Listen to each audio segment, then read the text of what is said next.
Assalamualaikum warahmatullahi wabarakatuh. Halo semuanya. Perkenalkan, nama saya Diki Mulyana, perwakilan kelompok 7, mata kuliah pengelolaan pendidikan. Nah, di video kali ini, kelompok kami akan membahas mengenai materi pengelolaan humas sekolah. Tapi, sebelum ke pembahasan, izinkan saya memperkenalkan anggota kelompok kami. Nah, dari kelas A1, yang pertama ada Nopermote, yang kedua ada Nur Fitria Maimunah Ismunajah, yang ketiga ada Neng Rismawati, yang keempat ada Kaisar Ilham, yang kelima ada Putri Aprilia Widianingsih, dan yang terakhir, yang keenam, ada Yayu Septiani.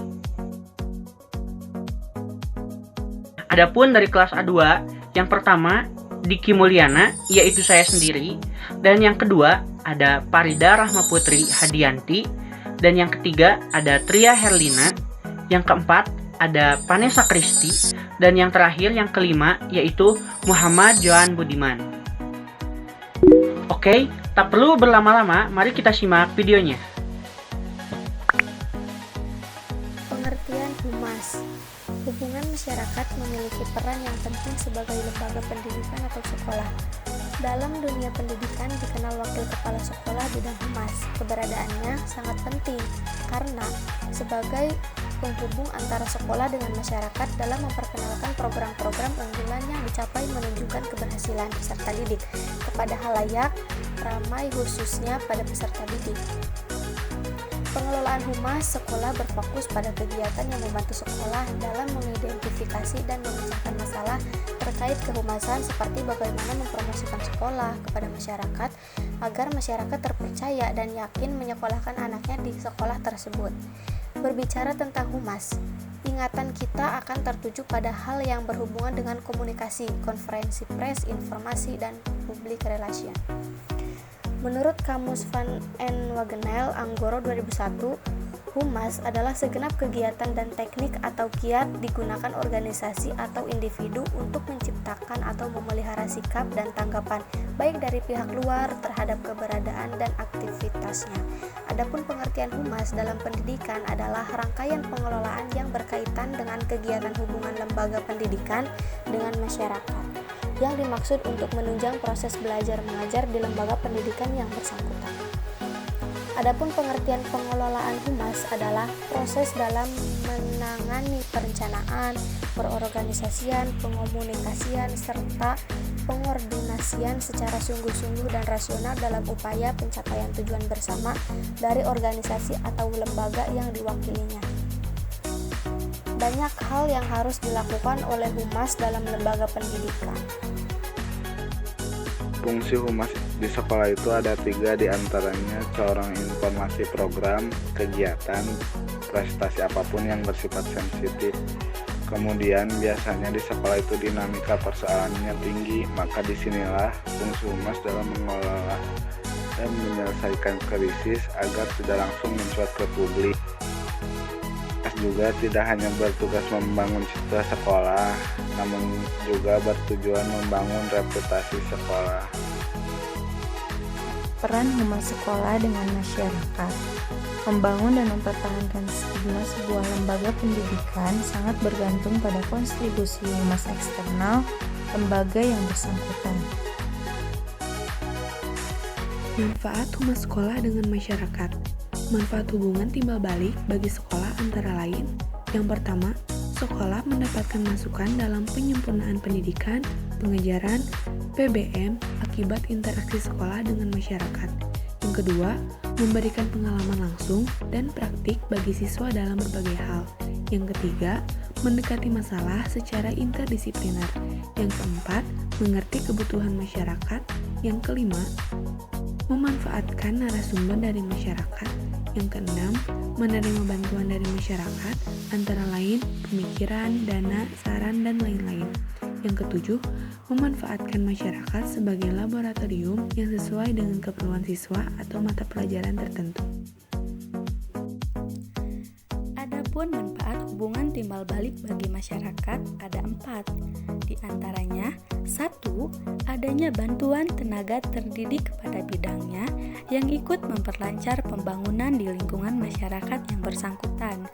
2. Masyarakat dapat secara terbuka menyatakan keadaan di sekolah ataupun di masyarakat kepada para peserta didik yang datang ataupun di lingkungan masyarakat. 3. Masyarakat akan lebih mengenal fungsi sekolah untuk pembangunan bagi mereka sehingga mereka ikut memiliki sekolah tersebut. 4. Masyarakat terdorong untuk makin maju dalam berbagai bidang kehidupannya berkat kerjasama antara masyarakat dan sekolah. Jenis hubungan sekolah dengan masyarakat itu dapat digolongkan menjadi 3 jenis, yaitu yang pertama ada hubungan edukatif. Hubungan edukatif ialah hubungan kerjasama dalam hal mendidik murid antara guru di sekolah dan orang tua di dalam keluarga. Adanya hubungan ini dimaksudkan agar tidak terjadi perbedaan prinsip atau bahkan pertentangan yang dapat mengakibatkan keraguan-keraguan pendirian dan sikap pada diri anak. Yang kedua ada hubungan kultural. Hubungan kultural yaitu usaha kerjasama antara sekolah dan masyarakat yang memungkinkan adanya saling membina dan mengembangkan kebudayaan masyarakat tempat sekolah itu berbeda. Untuk itu diperlukan hubungan kerjasama antara kehidupan di sekolah dan kehidupan dalam masyarakat. Kegiatan kurikulum sekolah disesuaikan dengan kebutuhan dan tuntunan perkembangan masyarakat. Demikian pula tentang pemilihan bahan pengajaran dan metode-metode pengajaran. Yang ketiga ada hubungan institusional.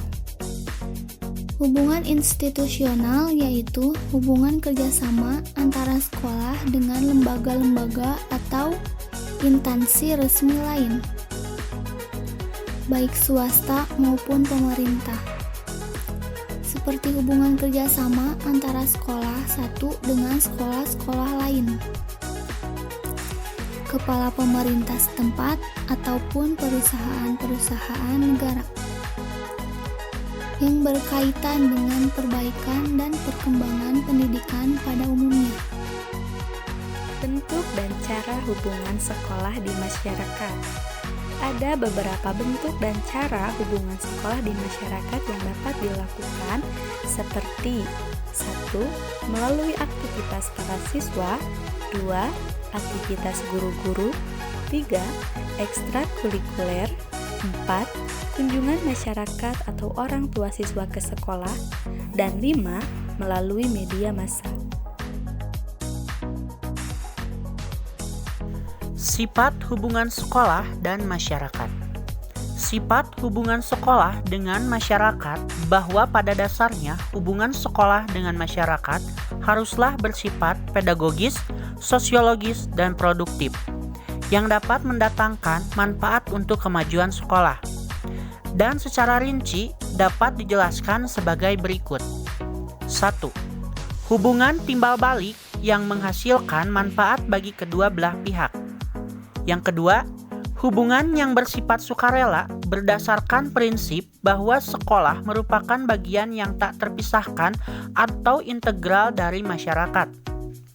Yang ketiga, hubungan yang bersifat kontinu atau berkesinambungan antara sekolah dengan masyarakat. Yang keempat, hubungan keluar sekolah guna menambah simpati masyarakat terhadap sekolah. Dan yang terakhir, yang kelima, hubungan ke dalam sekolah menambah keyakinan, mempertebal pengertian para civitas akademika tentang segala pemilikan material dan imaterial sekolah. Jadi dapat disimpulkan bahwa pengertian pengelolaan humas adalah proses dalam mengenai perencanaan, pengorganisasian, pengomunikasian, serta pengorganisasian secara sungguh-sungguh dan rasional dalam upaya pencapaian tujuan bersama dari organisasi atau lembaga. Masih bingung pilih kampus? Ragu pilih jurusan? lulus sekolah ingin kuliah di bidang pendidikan?